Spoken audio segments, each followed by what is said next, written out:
Welcome to our Global Voices interview series. I'm Lana Wong, and we're right here streaming to you live from the World Bank IMF spring meetings.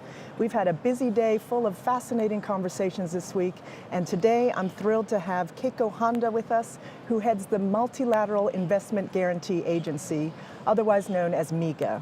So welcome to you, Keiko. Thank you for making time to be with us today. Good morning. Thank you very much for having me. Good. And before we start, I'd also like to welcome our online audience and encourage you to please submit your questions in the comments section of this video.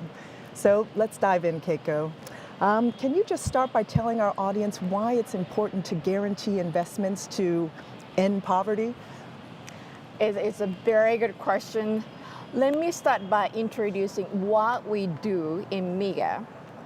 Our primary mission is to create development impact by increasing the cross-border private investment to developing countries. Okay. So what we really do is we navigate private investors to those countries by mitigating non-commercial risk. Non-commercial risk or political risk, that's a relatively difficult term, so why don't we just going to use a little bit of plain word? Okay. For example, you cannot convert money from local currency to your home currency or hard currency. That's a problem we cover. Also, when there is some damage from the war and civil disturbance, we cover. Also, potential breach of contract from the government, that we cover, as well as expropriation, that we also cover. Wow. But the point is creating development impact. If I can just show some of the numbers, for Please. example, like during the last 5 years, through our guarantee to the private investors, 47 million people have access to power. Wow. So 47 Fantastic. million is the population of Spain. Amazing. That's great. Yeah, also, we reduced or avoided 7 million metric tons of greenhouse gases. That we do with the private investors. That's excellent. Those are great results. So development goals are often achieved by the collaboration between private sector and governments, especially in tough situations and environments. So why do you think this collaboration is important? Well, let me start with saying some people think what we are missing is financing. But like experienced private investors, like large commercial banks, have liquidity, or in a plain word, they have money. So therefore, I do believe the problem is rooted in the scarcity of the investable project. But of course, there is a lot of needs, infra needs, or needs for the healthcare, needs for the education in developing country. So what we really need to do is we have to convert those needs into the investable project. To do so, we like development financial institutions or multilateral development bank, World Bank, IFC, MIGA have to work with the government and private sector. How we can do that? First, we have to advise the clients, for example, to set the tariff, which is the electricity, bill price, to cover the appropriate cost. Since private investors are not donors, Right. they cannot really give in every month from their pockets. We really need to cover the cost. If it's not really possible, development government have to provide some financial support to the project, so therefore project get stable. And of course, we also have to support the developing countries' government to improve the investment climate, to set the regulation clear, so therefore there is no misunderstanding of how the industry runs and stuff like that. That's really need to do. Right. Okay.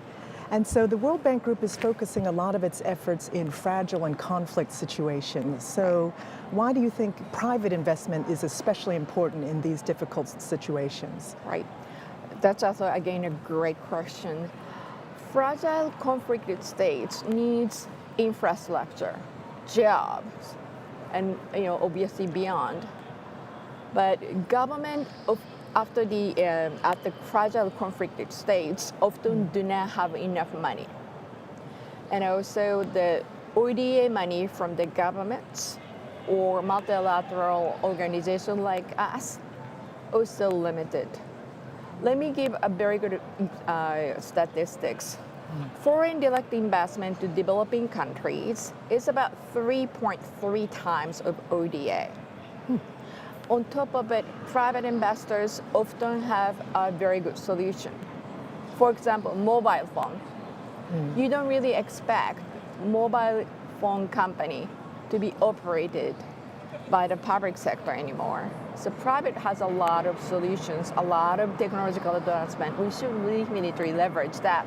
By the way, in the world, among 7.7 billion of people living here, 2/3 of us already have a mobile phone, including like a fragile conflicted states.